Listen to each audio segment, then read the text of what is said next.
ہمیں نہ کوئی استعمال کرتا ہے، ہمیں کوئی اشتعال دیتا ہے۔ اب ہماری دنیا میں نہ کچھ ایسے اسلامی ملک ہیں جو اب ملک ہی نہیں رہے۔ عراق اب کسی ملک کا نام نہیں،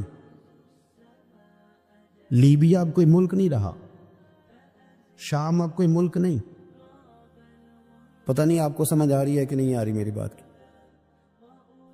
عراق کے اندر جس گروہ کی جتنے حصے پر حکومت ہے نا، ایک صوبے پہ حکومت ہے تو وہ الگ حکومت کر رہا ہے اس وقت، اور جس کی جتنے ضلعوں پہ حکومت ہے جو پاورفل ہے وہ الگ حکومت کر رہا ہے۔ لیبیا کا بھی یہ حال ہے، شام کا بھی یہی حال ہے۔ خدا نہ خواستہ جو یمن کی طرف لوگوں کی نظریں اور معاذ اللہ عرب شریف کی طرف، جس کو سعودی عرب کہا جاتا ہے، ادھر بھی لوگوں کی گنونی نظریں ہیں۔ اگر وہاں بھی خدا نہ خواستہ یہ جیسے الگ الگ کر کے مسلمان کو مارا جا رہا ہے تو اللہ نہ کرے وہاں بھی ایسا ہو جائے۔ لیکن اب یہ ملک ہی نہیں رہے، یہ چھوٹی چھوٹی ٹکڑیوں میں بٹ گئے۔ کیوں بھلا؟ ہمیں لوگ اشتعال ہی بڑا دلاتے ہیں۔ میرے رسول کریم صلی اللہ علیہ وسلم کا کمال یہ ہے کہ رسول پاک کو کبھی اشتعال نہیں آیا، اور بھائی حضور کو کبھی اشتعال بول کے بتائیے، اشتعال چھوڑ دو۔ ہم محتاج ہیں نبی پاک کے، ہم نے جو سیکھنا ہے اپنے نبی سے سیکھنا ہے۔ وہ اگر زندگی میں آپ نے اشتعال چھوڑ دیا، بہت سارے لوگ دانا پھینکنے آتے ہیں، وہ پھینک کے چلے جاتے ہیں، ہم پیچھے سے لڑتے رہتے ہیں۔ اگر آپ اشتعال چھوڑ جائیں، دیکھو حضور کے میلاد پر میں نے کیا بات چھیڑی ہے، بڑی ضروری سمجھی ہے تو چھیڑی ہے۔ نبی پاک کو نا اپنے دادا سے بڑا پیار ہے، بڑا دادا سے، والد سے تو ہوتا ہی ہے، ماں سے تو ہوتا ہی، حضور کو اپنے دادا سے۔ بخاری شریف میں حدیث ہے، جناب ابو سفیان رضی اللہ تعالیٰ عنہ حدیث کے راوی ہیں، فرماتے ہیں کہ جنگ میں حضور کے ساتھ تھا فتح مکہ کے بعد، تو کافروں نے بڑا شدید حملہ سامنے سے کر دیا۔ فرماتے ہیں جب انہوں نے شدید حملہ کیا تو مسلمان تھوڑے پیچھے ہٹے، ارادہ یہ تھا کہ نئی منصوبہ بندی کے ساتھ آگے بڑھیں گے۔ کہتے میں نے نبی پاک صلی اللہ علیہ وسلم کے گھوڑے کی لگام تھامی ہوئی تھی، صحابہ پیچھے ہٹے پر حضور نہیں پیچھے ہٹے اور آگے بڑھے۔ تو میں نے کہا یا رسول اللہ سب لوگ پیچھے ہٹ رہے ہیں، ذرا پیچھے ہٹ کے نئی حکمت عملی، نئی تازگی ساکھ کے ساتھ وار کریں گے تاکہ مقابلہ کر سکے۔ تو جنگ کا موقع ہے، جنگ کا وقت ہے، اور حضور وہاں نعرہ کیا لگاتے ہیں؟ فرمایا پیچھے نہیں ہٹنا۔ کیوں؟ انا النبی لا کاذب، انا ابن عبد المطلب لا کاذب۔ فرمایا پیچھے نہیں ہٹنا ہے، ایک تو اس لیے نہیں ہٹنا کہ میں نبی ہوں اور یہ بھی سچ ہے، اور اس لیے بھی پیچھے نہیں ہٹنا کہ میں کوئی معمولی آدمی نہیں، میں عبد المطلب کا پوتا ہوں۔ اب پیچھے ہٹنا کتنی دلچسپی اپنے دادا کے ساتھ، کتنا پیار ہے۔ ضروری نہیں دادا پی ایچ ڈی ہو تو پھر ہی پیار کیا جائے، یہ بھی ضروری نہیں کہ دادا کروڑ پتی ہو تو پھر بھی پیار کیا جائے، یا دادا پیر ہو، صوفی ہو، عالم ہو تو پھر ہی پیار کیا جائے۔ ماں باپ تو ماں باپ ہی ہوتے ہیں، ماں باپ تو ماں باپ ہوتے ہیں۔ مجھ سے کوئی کہے میں اپنی اماں پہ 6 جلدوں میں کتاب لکھ سکتا ہوں، میں ذمہ داری سے کہہ رہا ہوں، وضو کے ساتھ بیٹھوں۔ اگر کبھی اللہ مجھے موقع دے تو میں کئی جلدوں میں اپنے والد پر کتاب لکھ سکتا ہوں۔ یہ ضروری تو نہیں کہ ماں باپ پڑھے لکھے ہوں تو پھر ہی ان پہ لکھا جا سکتا ہے۔ ماں اگر اپلے بھی تھاپتی ہو نا، اسے الف با تا سا نہ بھی دیکھ کے پڑھنا آتا ہو تو بیٹے سے پیار کتنا کرنا ہے یہ اسے آتا ہوتا ہے، یہ اللہ اسے دے کے بھیجتا ہے۔ اس کے لیے کسی پی ایچ ڈی کی ضرورت یہ اسے پتا ہوتا ہے، یہ اللہ تعالیٰ اس کے سینے میں پہلے اتارتا ہے۔ نبی پاک صلی اللہ علیہ وسلم کو بڑا پیار، انا ابن عبد المطلب، میں کوئی معمولی آدمی نہیں، میں عبد المطلب کا پوتا ہوں۔ یہ جنگوں میں حضور اعلان کرتے۔ اب دوسری کتاب دیکھی الوفا شریف میں اور شفا شریف میں حدیث ہے، حضرت عمر فاروق راوی فرماتے میں کھڑا تھا، یہودیوں کا ایک بہت بڑا عالم ہے، زید بن دسنا اس کا نام ہے، حضرت بلال حبشی رضی اللہ تعالیٰ عنہ فرماتے ہیں کہ جب کہیں ضرورت پڑتی تھی تو ہم لوگوں سے قرضہ لیتے تھے۔ وہ ایک دن مجھے کہنے لگا مجھ سے قرضہ لے لیا کرو، میرے پاس پیسے پڑے ہوتے ہیں۔ میں نے اس سے قرضہ لے لیا نبی پاک صلی اللہ علیہ وسلم کے مہمانوں کے لیے، کیونکہ میری ذمہ داری تھی مہمانوں کی دیکھ بھال۔ آپ فرماتے ہیں کہ ابھی اس کے حضرت عمر فرماتے ہیں کہ وعدے میں 3 دن باقی تھے، میں حضور کے ساتھ تھا۔ وہ عالم تھا یہودیوں کا، تورات جانتا تھا، تو چوک میں اس نے کھڑا کر لیا اور کھڑا کر کے کہنے لگا نبی کریم صلی اللہ علیہ وسلم سے کہ میرے پیسے دے.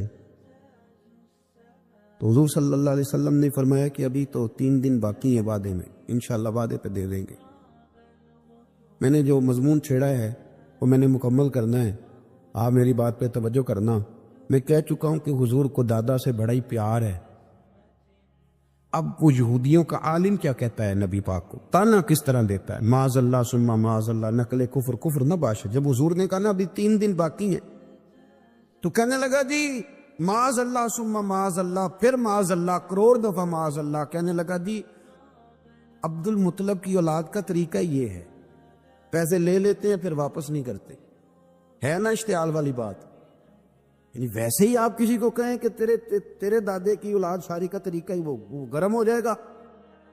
اور اگر یہ کہہ دیا جائے اس ذات کے بارے میں جس سے آپ پیار بھی عشق کی حد تک کرتے ہو، تو اب تھپڑ تو بنتے ہیں نا 4، اب ڈنڈا تو بنتا ہے نا. لیکن میرے نبی پاک اشتعال میں نہیں آتے تھے، مزاج نہیں تھا رسول کریم کا. نبی کریم صلی اللہ تعالی علیہ وسلم اتنی بڑی بات کر دی کہ حضرت عمر کہتا ہے میں نے یوں کر کے تلوار پہ ہاتھ رکھا اور نکال لی نیام سے باہر، گردن اڑاؤں گا اس گستاخ. رسول کریم نے فرمایا عمر یہ تو کیا کر رہا ہے، میرے تو ذمہ یہ تھا کہ تو اسے نرمی کا کہتا اور مجھے پیسے دینے کا کہتا. اب اس طرح کر، اسے فلاں جگہ لے جا، وہاں کھجوریں پڑی ہیں تول کے دے دے، چل 2 کلو زیادہ بھی دے دینا. حضرت عمر فاروق رضی اللہ تعالیٰ عنہ کہتے ہیں میں نے کہا حضور زیادہ کس بات کی، میں تو پوری بھی ذرا ناپ تول کے دوں گا. اور احتیاط سے کس بات کی زیادہ، اس نالائق کو زیادہ دوں؟ حضور فرمانے لگے زیادہ اس لیے دینی ہے کہ تو نے اسے ڈانٹا ہے، تو نے تلوار دکھائی ہے، اب 2-3 کلو زیادہ دینی. حضرت عمر کہتے ہیں میں لے گیا اور میں نے 2-3 کلو کھجوریں زیادہ دی، پر وہ میرے اندر جو اس کے بارے میں کوفت تھی وہ جاتی نہیں تھی. میرا دل کرتا تھا کاٹ ڈالوں اسے. اور جب میں نے دے لی نا تو میرے قریب آیا، میرے گھٹنے پہ ہاتھ رکھا. آنسو بڑے قیمتی ہوتے، ایک کبھی نکلتے. کہتے ہیں جب میرے گھٹنے پہ اس نے ہاتھ رکھا تو وہ یہودیوں کا عالم رو پڑا. کہنے لگا عمر تیرا کیا خیال ہے کہ میں بلا وجہ یہ میں نے بات کر دی؟ کہا نہیں، روتا کیوں ہے، پہلے بید بھی کرتا ہے اب روتا ہے. تو کہنے لگا عمر میں کوئی معمولی آدمی نہیں، میں پڑھا لکھا بندہ ہوں، معمولی ہوتا تو جلدی مان جاتا. میں تورات کا، انجیل کا، زبور کا عالم ہوں. میں نے آخری نبی کی ساری صفتیں اپنی کتابوں میں پڑھی ہیں. میں نے ساری باتیں چھپ چھپ کے نبی پاک میں دیکھ لی تھی. ایک بات میں نے حضور کی آزمانی تھی ابھی، وہ یہ تھا کہ نبی پاک کے سامنے جتنی بھی جہالت کرو گے نا، اللہ کے رسول کا حلم اس پر غالب آ جائے گا، حضور کا صبر اس پر غالب آئے گا. میں نے نا آج وہ آزمانا تھا، اور میں نے نا سازش کر کے بلال کو پیسے دیے تھے، اور میں نے سازش کر کے 3 دن پہلے مانگے تھے. پر عمر تجھے مبارک ہو، میں نے تو آزما کے مانا ہے، تو بغیر آزمائے محمد عربی کا غلام بن گیا ہے. اب لے جا، مجھے معافی بھی دلا، اور نبی پاک صلی اللہ علیہ وسلم کی غلامی بھی میرے لیے، اس سند پہ بھی تو میرے ساتھ شامل ہو. زندگی میں اشتعال نہ اپنے آپ کو آنے دے. لوگ دنیا میں باتیں کرنے آئے ہیں، اور باتیں کرنے والے رہ جایا کرتے. باتیں کرنے والے، میری بات کی سمجھ آ رہی ہے، اور کام کرنے والے وہ کر جاتے. اگر آپ باتوں پہ آپ وقت گزاریں گے تو رہ گئے. اشتعال، وکیلوں کو بھی یہاں اشتعال آتا ہے، یہاں ڈاکٹروں کو بھی اشتعال آتا ہے، یہاں فلانے کو بھی اشتعال آتا ہے، یہاں بھئی آپ کس چکر میں پڑ گئے؟ اگر آپ کو اشتعال ہی آنا ہے، آپ دیکھیں نا اہل طائف نے نبی پاک کے ساتھ کیا کیا. تاریخ میں نا کچھ الفاظ ایسے ہیں جو پڑھے نہیں جاتے. جب انہوں نے کہا کہ معاذ اللہ آپ نبی ہیں جو دروازہ دروازہ گھوم رہے ہیں، آپ نبی ہیں جن کے ساتھ لشکر ہی کوئی نہیں، پیسے ہی کوئی نہیں، آپ اتنے سخت جملے پہ پتھر بھی مارے. اشتعال تو 1.5 منٹ میں آ جاتا بندے کو، اور ہمارے ہاں تو رہ بھی صرف اشتعال ہی ہے، صرف اشتعال ہی ہے. جس کو دیکھو اسے اشتعال ہے، ادھر بھی لڑائی، ادھر بھی دنگا، ادھر بھی فساد. بھئی آپ چھوڑیں. رسول کریم علیہ الصلوۃ والسلام کو حضرت زید بن حارثہ نے کہا حضور دعا کریں یہ تباہ ہو جائیں. نبی پاک نے فرمایا لفظ حدیث کے، فرمایا لم ابعث لعانا، فرمایا میں کو تانے دینے والا بن کے آیا ہوں. میں کو وہ ہوں جو تانا زنی کروں گا، بد دعا دوں گا انہیں؟ فرمایا انما بعثت ہادیا و رحمہ، فرمایا میں تو رحمت بن کے آیا ہوں اور لوگوں کو ہدایت کا راستہ دکھانے کے لیے آیا ہوں۔ زندگی میں کبھی بھی اشتہار، ایک بات اور کرنی ہے آپ سے، اس پر بھی آپ نے خاص توجہ کرنی ہے، جو ہمارے لیے سرکار کی محتاجی میں سے خیرات ہم نے لینی ہے، وہ یہ ہے نبی پاک صلی اللہ علیہ وسلم کو نا قرآن مجید نے حریص کہا۔ اللہ اکبر، یہاں شاید آپ مجھے کہہ دیں تو میں ناراض ہو جاؤں، لیکن قرآن نے کہا حریص علیکم بالمؤمنین رؤوف الرحیم۔ اللہ کرے کہ ہم قرآن کے الفاظ پر غور کریں۔ حریص علیکم، اے میرے محبوب کے غلاموں، نبی پاک صلی اللہ علیہ وسلم نا تم پر حریص ہیں، یعنی تمہاری بھلائی چاہنے میں جلدی کرتے، تمہاری بھلائی چاہنے میں۔ یہ ایسے الفاظ ہیں کہ اس سے بڑھ کر میں ان کا معنی نہیں کر سکتا۔ اگرچہ علماء تفسیر نے حریص علیکم کے کئی معنی بیان فرمایا محبوب کو جلدی ہے۔ بیٹا بھی اماں سے کہتا ہے اماں آہستہ آہستہ ہی میری ترقی ہوگی نا۔ اب مرید بھی پیر صاحب سے کہتا ہے حضرت صاحب ہوں میں شروع کرتے لئیے سویرے اٹھتے پہنا تے اے میں ہولی ہولی کر کے داڑھی، مجھے تو خیر بہت سارے کہتے ہیں، اس لیے ایک میرے سنگی ہیں اللہ تعالیٰ انہیں جزائے خیر دے، وہ جنوبی پنجاب سے ہیں تو وہ سرائکی ہیں۔ اب ہمیں اللہ نے یہ اعزاز دیا ہوتا ہے کہ ہمارے پاس ہر زبان کا بندہ ہوتا ہے، اس لیے کئی دفعہ اپنی زبان بھی گڈ مڈ ہو جاتی ہے، کیونکہ سب سے بات کرنی ہوتی ہے نا جی۔ تو مجھے کہنے لگے ایک دن فون کر کے پیر صاحب مبارک ہوئے، میں نے کہا جی خیر مبارک، کیا ہوا؟ کہ میں ان چھوٹی چھوٹی داڑھی رکھ لی اللہ دے فضل نہ۔ میں کہا چلو میں تیری مبارک قبول کرتی تو مہربانی کریے نو کھاد شاد باندھا رہی تاکہ تھوڑی بڑی بھی ہو ہی جائے۔ اس مبارک ہوئے میں چھوٹی چھوٹی، میں کہ چلو اللہ کریم خیر کرے گا بڑی بھی ہو جائے، حالانکہ داڑھی کا کوئی وزن ہی نہیں ہوتا، کیا ہوتا ہے نہ چھوٹی کا نہ بڑی کا، اللہ سمجھنے کی توفیق عطا فرمائے۔ باہر کیا جو بات عرض کرنی ہے اس کی طرف آتا ہوں آپ حضرات سے۔ حریص علیکم، بھئی ہر بندہ کہتا ہے میں آہستہ آہستہ چلوں گا، لیکن نبی پاک صلی اللہ تعالی علیہ وسلم نے شوق رکھتے میری امت کو جلدی سے خیر ملے، جلدی سے۔ آپ دیکھیں نا ہم نے نا اصل میں سنی تقریریں، سنانے والوں نے سنا دیں، بس وہ ٹھیک ہے ایک نظام ہے، لیکن کبھی کبھی نا ہم الجھ جاتے ہیں، اڑ جاتے ہیں کہ یار ایسے بھی ہوتا ہے۔ نبی پاک جلدی کرتے ہیں اپنی امت کو خیر دینے میں، جلدی۔ حضرت ابو ہریرہ نے حافظہ مانگا تو فٹافٹ دیا حضور۔ حضرت جابر ابن عبداللہ نے کہا حضور گھر میں غربت ہے تو فرمایا یہ کلو لے جا، کھول کے نہ دیکھنا کھجورے، کھاتا رہنا ختم کوئی نہیں ہوگا۔ جس نے جو مانگا نا جو ذرا جلدی کر، مرنا ہے پھر قبر میں جانا ہے، پھر قیامت تک قبر میں لیٹنا ہے، پھر قبر سے اٹھنا ہے۔ وَإِذَا الْقُبُورُ بُعْثِرَتْ عَلِمَتْ نَفْسٌ مَا قَدَّمَتْ وَأَخَّرَتْ، پھر وہاں سے اٹھ کے حساب دینا ہے، حساب کے بعد جنت دوزخ کا فیصلہ ہونا ہے۔ اور میرے نبی پاک صلی اللہ علیہ وسلم کو بڑا شوق ہے امت جلدی جلدی جنت میں جائے، لہذا فرمایا ابو بکر تو بھی جنتی ہے۔ حضور وہ قبر، وہ اٹھنا، وہ حساب کتاب، فرمایا میں جانوں اللہ جانے۔ عمر تو بھی جنتی ہے، عثمان بھی جنتی ہے، علی بھی جنتی ہے، طلحہ بھی جنتی ہے، زبیر بن عوام بھی جنتی ہے، طلحہ بن عبید اللہ بھی جنتی۔ 10 بندوں کو نہ کھڑے کھڑے جنت۔ امام حسن اور حسین پیچھے کھیل رہے تھے تو پوچھ لیا کسی نے حضور یہ 10 تو جنتی ہیں، تو فرمایا جو پیچھے ہیں، تو کہا سید الشباب اہل الجنہ، یہ جنتی ہیں اور یہ جنتیوں کے سردار ہیں۔ آپ ذرا پلٹ کے دیکھ لیں کس طرح حضور نے، اور یہ اس شوق کو آپ سمجھے، ہمیں تو شوق ہی کوئی نہیں۔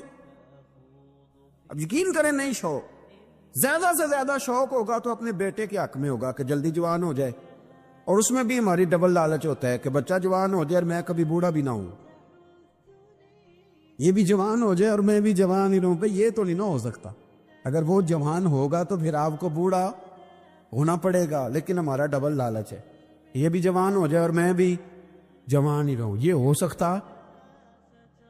نبی پاک صلی اللہ علیہ وسلم نے فرمایا، آپ ذرا غور کریں، فرمایا وہ بیر رومہ ہے جو خرید کے دے دے گا میں اسے جنت کی بشارت دیتا ہوں۔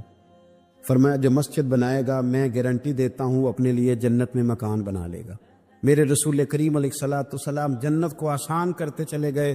فرمایا دو چیزوں کی ضمانت دے دے، زبان اور شرمگاہ کا غلط استعمال نہ کرنا، میں تجھے گارنٹی دیتا ہوں کہ رب تجھے بغیر حساب کتاب جنت عطا کر دے گا۔ جلدی کے ساتھ حضور نے یہ شوق پیدا کیا۔ ہمارے ہاں نا ہر معاملے میں تیزی ہے، امیر راتوں رات ہونا ہے، حسین راتوں رات ہونا ہے، اور بادشاہ بھی نیک ذرا آہستہ آہستہ ہو کے کرنا ہے، آہستہ آہستہ آہستہ آہستہ۔ اور تو ہر ویلے مسیطے بہ رہنا ہے تے اور کتے بھئی ہے جی؟ بھئی مسجد اللہ کا گھر ہے، تیرے گھر بیٹھتے تو دو تین زیادہ بیٹھتے، تو نے کہنا تھا کوئی اور کام بھی کریا کر۔ اللہ کے گھر بیٹھے ہیں تو یہاں بھی تجھے اعتراض ہے، کدھر جا کے بیٹھے، کدھر بیٹھے جا کے؟ ہمارا ایک پیر بھائی تھا، اللہ اکبر، تو حضرت صاحب کے پاس آ کے نا کسی نے شکایت لگائی اس کی کہ اس کے گھر والے کہتے ہیں ہر ویلے پیراں کو لے بیٹھا رہنا ہے، تو سب ہس پائے۔ فرمان لگے ایک بار پھر گل کری، کہتا جو کہتے ہیں ہر وقت پیروں کے پاس بیٹھ رہتا، فرمایا یار بڑا مزہ ہے، ایک بار پھر کری۔ تو وہ جب حضرت صاحب کو مزہ آتا تھا تو ہمیں مفت میں آنا شروع ہو جاتا تھا۔ تو یہ تو بڑی بات ہے نا جی کہ کوئی کسی اللہ والے کے پاس بیٹھتا ہے۔ میری بات کو سمجھ لیں، جلدی کرتے رسول کریم، ہمیں بھی تھوڑی جلدی کرنی چاہیے نبی پاک کا غلام بننے۔ صحابہ نے بڑی جلدی کی، آپ یقین کریں 1 منٹ بھی دائیں بائیں نہیں، بس آج حکم آیا، آج ختم، آج ہی عمل ہوگا، کل پرسوں ترسوں کی بات کوئی نہیں۔ ساری دنیا جاتی ہے نا مدینہ شریف اور جا کے دیکھتی ہے مسجد قبلتین، 2 قبلوں والی مسجد۔ یار بڑا مشکل کام ہے، بڑا مشکل کام ہے۔ لوگ کہتے ہیں پہلا تسی انجان دے سو، اب یہ کہنا شروع کر دیا بڑا مشکل کام ہے۔ حضور نے 4 رکعتوں والی نماز 2 ادھر منہ کر کے پڑھائی اور پھر 2 رکھتے، اور یار مشکل ہے کام، بڑا مشکل۔ یہاں تو میرے بھائی پگڑی کا سٹائل بدل ناراض ہو جاتے، اور میرے رسول کریم صلی اللہ علیہ وسلم نے کعبے کا رخ ہی پھیر لیا تو سلام کے بعد صحابہ نے سوال نہیں کیا۔ کسی نے پوچھا کل تم نے 2 ادھر پڑھی تھی آج 2 ادھر پڑھی، انہوں نے کہا ہم نے قبلہ نہیں دیکھا، ہم نے تو یہ دیکھا امام کدھر جا رہا ہے۔ حاجیو آؤ شہنشاہ کا روضہ دیکھو، کعبہ تو دیکھ چکے اب کعبے کا بھی کعبہ دیکھو۔ جلدی کرے، وقت بڑا تھوڑا ہے، بیماری فٹافٹ آ جاتی ہے کچھ پتہ نہیں چلتا، کمزوری فٹافٹ آ جاتی ہے کچھ پتہ نہیں چلتا، بہت سارے حالات ہیں جو جلدی خراب ہو جاتے۔ نبی پاک صلی اللہ تعالی علیہ وسلم نے نا اپنی امت کو بڑی ساری خیر اللہ سے لے کے دی، ہمارا دین بڑی جلدی مکمل ہوا، 23 سالوں میں مکمل دین حضور نے ہمیں عطا فرمایا۔ اور پھر ایک اور مزے کی اور لطف کی بات یہ کہ ایک ہے کہ جنگیں بھی ہو رہی ہیں، ہم کہتے ہیں جی آرام سے بیٹھیں گے تو دین کی بات کریں گے، جنگیں بھی جاری ہیں، بدر ہے، احد ہے، آخر دم تک۔ جس دن سرکار کا وصال ہوا اس دن بھی نبی پاک صلی اللہ علیہ وسلم نے لشکر روانہ کیا، اس دن بھی لشکر روانہ کیا، جنگیں بھی ہو رہی ہیں، اور ساتھ ساتھ رسول پاک نماز، عبادت، تہجد، مسواک، شریعت، دین، تقوی، پرہیزگاری، ان ساری باتوں کا درس بھی بیان فرما رہے۔ ہم کہتے ہیں جی وہ فلانے حالات ٹھیک ہو جائیں گے کاروباری تو پھر میں مسجد ہوں۔ بھئی حالت جنگ میں بھی، جنگ بھی چلتی رہتی تھی، تہجد بھی چلتی رہتی تھی، وہاں یہ حال تھا کہ وہاں پریشانی بھی چلتی رہتی تھی اور درود و سلام بھی چلتا رہتا۔ میرے رسول کریم صلی اللہ علیہ وسلم کے غلاموں، اپنے زندگی میں ناکام وہ لوگ وہ جنہوں نے وقت ضائع کیا، وقت نہیں ضائع کری۔ ایک آدھ بات حضور غوث پاک کی عرض کرتا ہوں، حضور غوث پاک رضی اللہ تعالیٰ عنہ نے نا نبی پاک صلی اللہ علیہ وسلم کی اتباع میں وقت گزارا ہے۔ کچھ بندے اللہ کے بڑے خاص ہوتے ہیں، حضور غوث پاک رضی اللہ تعالیٰ عنہ کو اللہ نے اعزاز عطا فرمایا، شان عطا فرمائی کہ غوث اعظم درمیان اولیاء، چوں محمد درمیان انبیاء۔ اس طرح نبیوں میں رسول کریم کا مقام ہے نا، اس طرح ولیوں میں غوث پاک جیلانی کا مقام۔ حضور غوث پاک رضی اللہ تعالیٰ عنہ کو اللہ نے کئی اعزازات دیے، سب سے بڑی بات یہ کہ اللہ نے انہیں کرامات عطا کی. کرامت دین کا پورا ایک حصہ ہے. ہمارے یہاں نا لوگ کہتے ہیں اخلاق بیان کریں جی، وہ کہتے کیا تھے؟ کرامت کیا ہوتی؟ بھئی کرامت تو قرآن پاک نے بیان فرمائی. آصف بن برخیا جناب بلقیس کا، ملکہ بلقیس کا تخت لائے تھے. یہ اللہ نے کیوں آیت نازل کی قرآن پاک میں؟ وہ قصہ کہانی ہے کہ وہ جی تخت لائے، یہ کیوں بیان کی؟ اور تخت آیا کس طرح آیا؟ انہوں نے کہا کہ آنکھ جھپکنے سے پہلے آ جائے گا. پھر آیا کہ نہیں آیا؟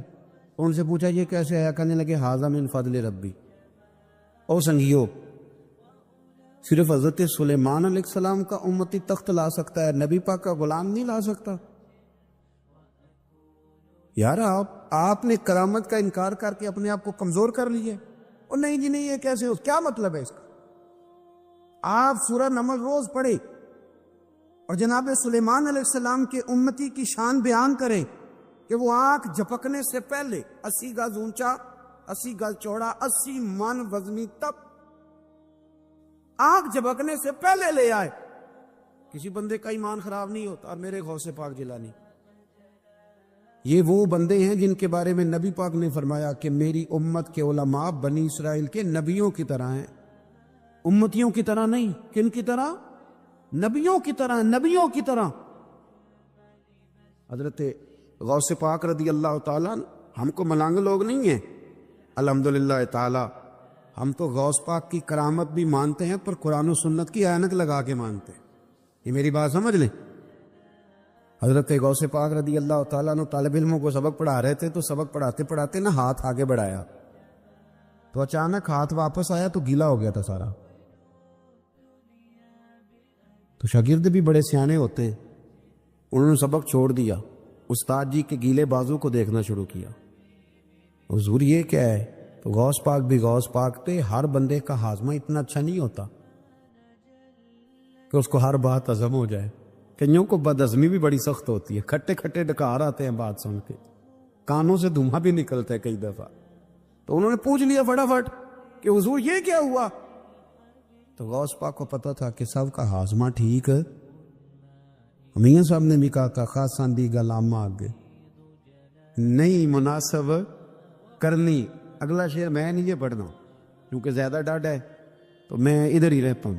اتنا ہی کافی ہے کہ خاص ساندی گلامہ آگے نہیں مناسب کرنی. انہوں نے کہا حضور یہ کیا ہے؟ تو آپ فرمانے لگے تمہارے والی بات نہیں. اللہ اکبر. ابھی سبق پورا ہو رہا تھا تو بندے دوڑے دوڑے آ گئے اور انہوں نے نعرے لگانے شروع، یا غوث یا غوث یا غوث. لوگ کہتے ہیں غوث پاک سے ملتا نہیں. میں کہ ٹھیک ہے انہوں نہیں نہ ملیا، جنہوں ملیا اس سے رولا پانا نہ بڑا ملیا بڑا ملیا بڑا ملیا. اپنا اپنا معاملہ نا. کسی نے کہا حضور کچھ نہیں دیتے، تو کسی نے کہا میرے کریم سے گر قطرہ کسی نے مانگا، دریا بہا دیے، در بے بہا دیے. جس کو ملا ہے وہ تو شور کرے گا. تو تھوڑی دیر کے بعد ہی بندے پہنچ گئے. انہوں نے آ کے یا غوث کے نعرے بھی لگائے، وہ مچلے بھی، وہ روئے بھی، وہ قدم بھی چومے، اپنے مقدر پہ ناز بھی کیا. شکر ہے اللہ کا، اللہ نے ہمیں آپ کا غلام بنایا، شکر ہے. تو طالب علموں نے پوچھا ہوا کیا؟ کہنے لگے کشتی میں بیٹھے تھے تو ڈوبنے لگی تھی. تو ہم نے کہا کہ ہم تو غوث پاک کے ماننے والے ہیں. تو پھر حضور غوث اعظم کا دست مبارک نمودار ہوا ہے اور کشتی کو پکڑ کے کنارے لگا دیا ہے. کشتی کو پکڑ کے کنارے لگا دیا ہے. ایک قریب کہنے لگا یہ کیسے ہو سکتا ہے؟ تو دوسرا اس کی کمر پہ تھپکے دے کے کہنے لگا ویسے ہی ہو سکتا ہے جیسے آصف بن برخیا کے ذات ہوا، بالکل ویسے ہی ہو سکتا ہے. اللہ نے ہمارے رسول پاک کو بڑی عظمت عطا فرمائی، اللہ نے بڑی شان عطا فرمائی. اللہ تعالیٰ نے حضور کے ذکر کو بلند کیا. اللہ تعالیٰ نے نبی پاک علیہ السلام کو حوض کوثر عطا فرمایا. اللہ نے محبوب کو کل کائنات کے لیے نبی اور رحمت للعالمین بنایا. اللہ تعالیٰ نے نبی پاک علیہ السلام کو سب سے آخری نبی بنایا. اللہ تعالیٰ نے آپ کو تمام انسانیت کے لیے کرم کرنے والا، ہدایت کا پیغام دینے والا بنا کے بھیجا.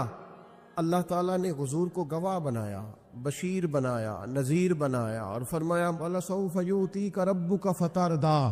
آپ کا رب آپ کی رضا چاہتا ہے، اللہ نے حضور کو قرآن دیا، اللہ نے محبوب کو صدیق اکبر دیے، عمر فاروق دیے، عثمان غنی دیے، مولا علی دیے، حسنین کریمین عطا فرمائے۔